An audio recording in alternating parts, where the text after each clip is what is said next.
पुनर्स्थापना। विषय का जो शीर्षक है उसका चुनाव करते समय हम ऐसा तो नहीं कि मेरे पेपर से हम भारतीय तर्कशास्त्र की पुनर्स्थापना यानी पुनः उसमें कुछ परिवर्तित करके कुछ नया स्थापित करने जा रहे हैं, ऐसा कोई मेरा कोई मंशा नहीं है, ऐसी कोई मेरा इंटेंशन नहीं है ऐसा कोई। लेकिन ऐसा हमने क्यों चुना? यह जो हमारा पत्र है, आज का जो व्यवहारिक समाज है, जो हम वर्तमान में जी रहे हैं, जो हमारे एटमॉस्फेयर में घटनाएं घट रही हैं, शायद उसको देखते हुए कुछ ऐसे हमारे विचार हैं उससे इन्फ्लुएंस में, जो जैसे आजकल जो हमें न्यूज़ मिल रहा है, या आप न्यायालय की तरफ देखें, यानी जो न्याय प्रक्रिया है, प्रणाली है, और जो एडवर्टीजमेंट है, अगर आप समाज में इन तीन स्तंभ को हटा दें तो आपको कोई भी समाज की वर्तमान की गतिविधि का पता नहीं चलेगा। और आप हमें लगता है कि जो हम जान रहे हैं, जो हम समझ रहे हैं, वो मेरी जानकारी है, वो हमने जो निर्णय लिया वो मेरा निर्णय है। हमें लगता है कि हमने निर्णय लिया कि आज अब हम ये करेंगे, अब हम ये पहनेंगे, अब हम ये पढ़ेंगे, हमें लगता है ये हमारा निर्णय है। लेकिन समाज में जो विज्ञापन में आ रहा है, जो प्रचार में आ रहा है, जो मीडिया के माध्यम से जो हमें दिखाया जा रहा है, कहीं ना कहीं हम उधर मोड़ हो जाते हैं, हमें पता नहीं चलता। क्यों? क्योंकि यही ऐसे स्तंभ है जो कब किस विषय को ट्रेंडिंग बना दे, और हमारा जो मस्तिष्क है वो ट्रेंडिंग विषयों की तरफ भागता है। हमारी रुचि किसमें है, हम ये इसको पीछे कर देते हैं, और समाज में, सोसाइटी में जिसको बहुत ज़्यादा अच्छा माना जाने लगा है, स्मार्ट किस विषय को कहे जाने लगे हैं लोग कहते हैं, या फिर पैसा सबसे ज़्यादा कहाँ है, तो ये हमें कैसे पता चलता है? विज्ञापन के तहत, या फिर जो मीडिया के माध्यम से जो प्रसार हो रहे हैं, जो हमारे सामने आ रहे हैं। और न्यायालय क्यों हम इसमें लिए? क्योंकि जो हमारा तर्कशास्त्र, भारतीय तर्कशास्त्र, इसमें हम विषय को न्याय दर्शन में 16 पदार्थ में जब वाद, जल्प और वितंडा की बात होती है, तो हमारा उस तीनों पदार्थों पे नजर जाता है जो समाज को रिलेट करता है। जो आज समाज में वाद और संवाद के नाम पर वितंडा लगभग रोज देखने को मिलता है। लोग बड़े बड़े दिग्गज लोगों को बुलाते हैं किसी विषय पर बात करने के लिए, लेकिन वहाँ क्या होता है, वो आपस में लड़ते हैं। ऐसा क्यों करते हैं? क्या उनको सच में लड़ रहे हैं, या हमें भ्रमित कर रहे हैं, या उनका उद्देश्य हम तक सच में सूचना पहुंचाना है, समाज को ठीक करना है, या उनका अपना जो उद्देश्य है कि बस आप भ्रमित रहिए, हम जो जड़ समस्या है, जो मूल समस्या है, उससे हम हट करके टॉपिक तो वही लाएंगे कि इस समस्या पे गरीबी दूर करना है, नारी की जो सुरक्षा की समस्या है उस पर बात करनी है, टॉपिक तो हम वही लाएंगे, लेकिन बात करते समय क्या हम मूल समस्या पे बात करते हैं और समाधान तक पहुंचते हैं, या वो इस समस्या को बनाए रखते हैं ताकि आप उनसे जुड़े रहें कि ये समस्या का समाधान कब होगा, यानी वो सामाजिक समस्या को राजनीतिक उद्देश्य से बना देते हैं। ये क्यों हो रहा है और कैसे हो रहा है, हमारे आंखों के सामने हो रहा है और हम समझ नहीं पा रहे हैं। कहीं ना कहीं इसमें दोष है, जो तर्क दोष है, वो बकायदा तर्क दोष का उपयोग करके हेतु ना होते हुए वहां पे हेतु हमें दिखा करके, हेतुआभास करके हमें ऐसा लगता है कि हमारी समस्या का समाधान हो जाएगा, ये पार्टी आएगी और हमारी सोसाइटी में ये समस्या है, वो बोल रही है कि हम रोजगार देंगे, युवा परेशान है, तो शायद हमको ये पार्टी आएगी तो हमको रोजगार मिल जाएगा, और हम उधर हो जाते हैं।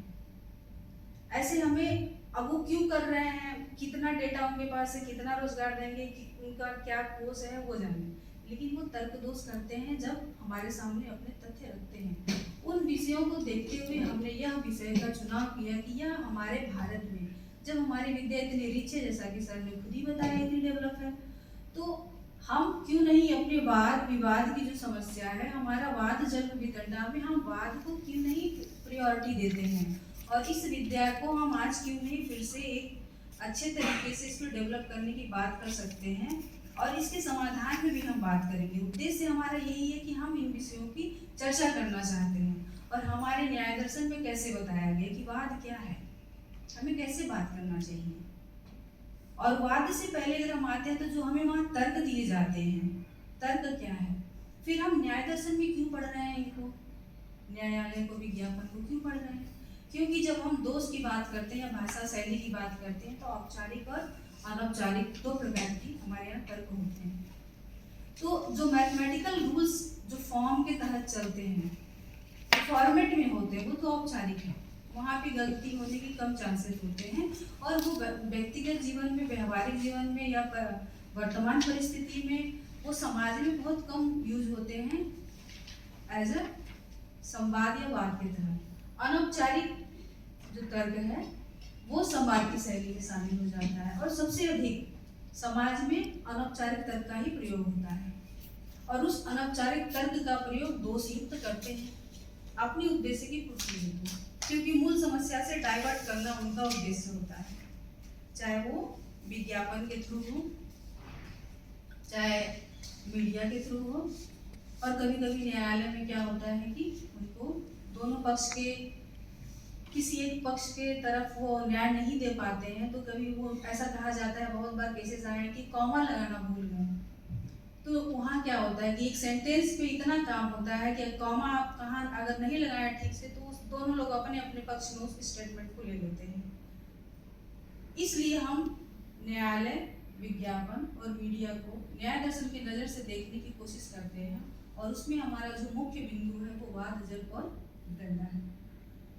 अगर हम तर्क देखें कि तर्क क्या है, तो अविज्ञात तत्वे अर्थे कारणोपत्तितः तत्व ज्ञानार्थम ऊह तर्क, यानी कह रहे हैं कि अविज्ञात तत्वे, जो विषय के बारे में हम नहीं जानते हैं, जो अविज्ञात तत्व अर्थ है, कारण साधन के माध्यम से तत्व ज्ञानार्थम, यानी जो ज्ञान और यथार्थ है उसके प्रति ऊहा यानी कि जिज्ञासा करना, ऊहापोह जिज्ञासा करना, वो तर्क कहलाता है।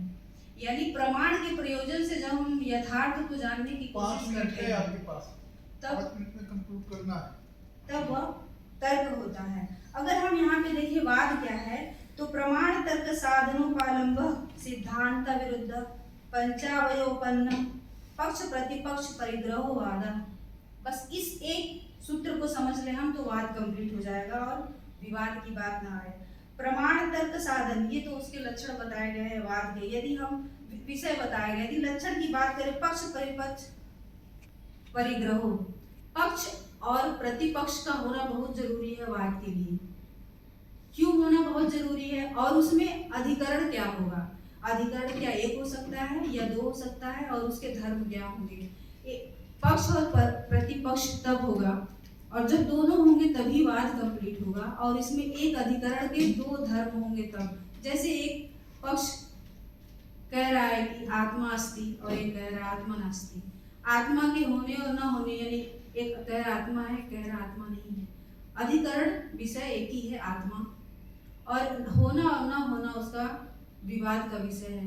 तो पक्ष कह रहा है और दूसरा कह रहा नहीं है। जो कह रहा नहीं है उसके लिए जो कह रहा है वो भी प्रतिपक्ष हो गया, यानी एक दूसरे के सामने वो पक्ष और प्रतिपक्ष होते हैं। इस आधार पे यहाँ पे वाद बनता है। लेकिन इसके लक्षण क्या होंगे, इसका विशेषण क्या होगा? प्रमाण और तर्क के माध्यम से, प्रमाण तर्क साधनोपलब्ध, यानी कि साधन और उपालंब, अपने पक्ष की पुष्टि करना और प्रतिपक्ष का प्रतिषेध करना तर्क और प्रमाण के माध्यम से होना चाहिए। यह लक्षण है वाद का। जब आप कोई वहां पे किसी के मत का खंडन कर रहे हैं तो वो तर्क और प्रमाण के माध्यम से होना चाहिए। और तर्क और प्रमाण के माध्यम से होने के साथ साथ सिद्धांत अविरुद्ध है। सिद्धांत के विरोध में आप कोई कथन नहीं कह सकते। सिद्धांत के विरोध में कथन नहीं कहेंगे तो कैसे वाद होगा? लेकिन ये इसलिए कहा जा रहा है कि जब आप किसी के सिद्धांतों का खंडन कर रहे हैं तब आप अपने सिद्धांत के प्रति कोई उसके विरोध में कथन नहीं करेंगे। लेकिन जो प्रतिपक्ष है उसके सिद्धांत के विरोध में आप कथन कहेंगे तभी वहां पे वाद की प्रक्रिया शुरू होगी। अविरुद्ध का सेंस ये नहीं कि आप अविरुद्ध नहीं कर सकते, विरोध करेंगे, लेकिन प्रतिपक्ष का पंचावयोपन्न चूंकि वाद में अनुमान, जैसे न्यायालय में प्रत्यक्ष और अनुमान का प्रयोग होता है। कंक्लूड कीजिए अपने। ओके सर, बस ये वाला आपने समय अधिक ले लिया ना। और अनुमान में जैसे 5 अवयव की बात हुई है, 5 अवयव का रख देना, उस अपने सिद्धांत को 5 अवयव में समझा देना, तो दोनों पक्ष यदि समझा देंगे 5 अवयव में, तो क्या वह वाद कंप्लीट होगा? नहीं। वहां पे इसलिए बोला गया है 5 अवयव को तर्क और साधन, तर्क और प्रमाण के माध्यम से उसका पक्ष पुष्टि करना है और खंडन करना है। दोनों पक्ष ऐसा करेंगे। और पक्ष प्रतिपक्ष परिग्रह वादन, यानी यह बताया गया है कि वाद वह होता है जहाँ पे तर्क और प्रमाण के माध्यम से अपने पक्ष की पुष्टि करना और अन्य पक्ष का खंडन करना, जिसमें कि वहाँ पे पंच अवयव यानी अनुमान के माध्यम से आप यदि ऐसा करते हैं तो वह सिद्धांततः वाद होता है।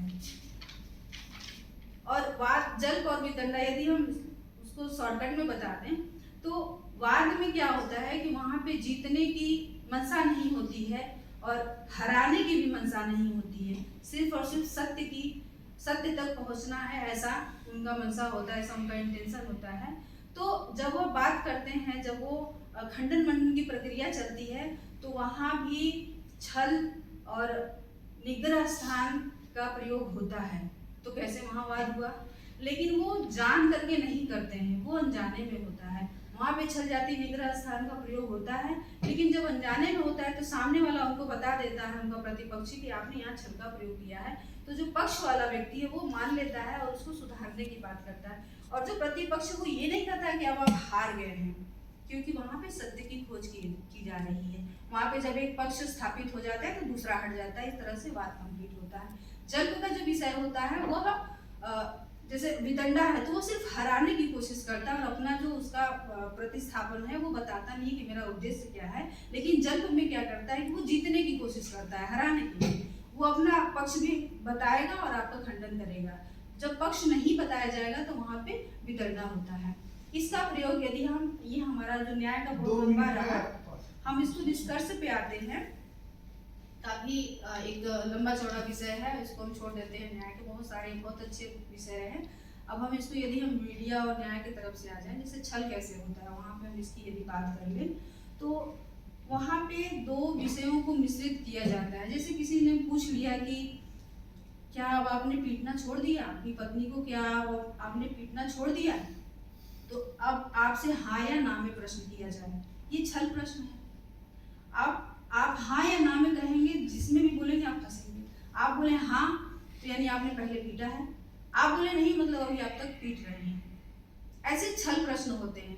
यदि आप प्रचार में देखें, विज्ञापन में देखें, तो वहाँ पे appeal to right, appeal to authority, emotional appeal की बहुत सारी व्याख्याएं हैं। जैसे इमोशनल का क्या है, बॉर्नविटा का प्रचार आ गया कि बच्चा फेल हो गया, एक बच्चा बता नहीं रहा है, दूसरा बच्चा, 2 सिनेरियो है, एक घर में एक बच्चा बॉर्नविटा पी रहा है, एक घर में एक बच्चा सादा दूध पी रहा है, लेकिन वो क्या है, ये फेल हो जा रहा है, कम नंबर पा रहा है, या ये इसका जो मोरल है वो बहुत डाउन है और ये बहुत अच्छा इसका मोरल है, अच्छा स्कोर आ रहा है। तो वो क्या करते हैं, माँ को इमोशनल करते हैं। अब माँ वो ऐड देखेगी और वो अब अपने बच्चे को कल से वो बॉर्नविटा ही पिलाना है, मेरा बच्चा भी क्लास में अच्छा आएगा। यहाँ पे क्या करते हैं, ऐड दिखा करके इमोशनली ब्लैकमेल करते हैं, है ना। अपील टू राइट, विमल पान मसाला का प्रयोग हो रहा है, कौन कर रहा है, अजय देवगन, शाहरुख खान, बहुत बड़े बड़े लोग इसको प्रचार करेंगे। अब विमल पान मसाला में क्वालिटी क्या है हम ये नहीं देखेंगे, वो आपको कितना हार्म कर रहा है हम ये नहीं देखेंगे, कौन ऐड कर रहा है हम उसको देखते हैं। खाना तो ये है, विमल पान मसाला खाना है, लेकिन ऐड कौन कर रहा है हम उसको देख के खा रहे हैं। तो ये क्या, appeal to right, appeal to authority का प्रयोग किया जा रहा है। ऐसे तमाम एग्जाम्पल हैं जो कि विज्ञापन में भी हैं, जो आपके प्रचार में भी। अब अगर आप देखें उसमें मीडिया में, तो वहाँ पे आप जानते हैं, समझा नहीं पाएंगे कम समय, चूंकि सर ने बोल दिया है तो। और मीडिया में ऐसे होते हैं कि हमेशा लोग तर्क को तोड़ मरोड़ करके लोगों के सामने तथ्यों को रखते हैं और मूल प्रश्न से हटाने का उनका मूल उद्देश्य होता है। प्रश्न तो सामने रखते हैं लेकिन समाधान तक वो फ्यूचर तक इनफाइनाइट आपको नहीं पहुंचाएंगे, क्योंकि वहाँ पे पॉलिटिकल उनका अपना मिशन होता है। यदि समाधान हो जाए तो अगली बार वो किस चीज़ की अपील करेंगे। नारी की समस्या सुरक्षा कभी नहीं समझाई जा सकती, गरीबी को कभी नहीं दूर किया जा सकता, क्योंकि वो आप डिमांड आपका बनाना है और पहले वो क्या करते हैं, डिमांड बनाते हैं, उसकी पूर्ति के लिए आपको आकर्षित करते हैं। ऐसे तमाम एग्जाम्पल हैं और कम समय में नहीं समझा सकते बहुत हैं। बहुत बहुत बहुत धन्यवाद, बहुत ही अच्छा। एक आपका भी जो है पत्र एकदम पूर्व पत्र के तरह ही, दोनों ये लोक न्याय पर डॉक्टर विपिन पांडे जी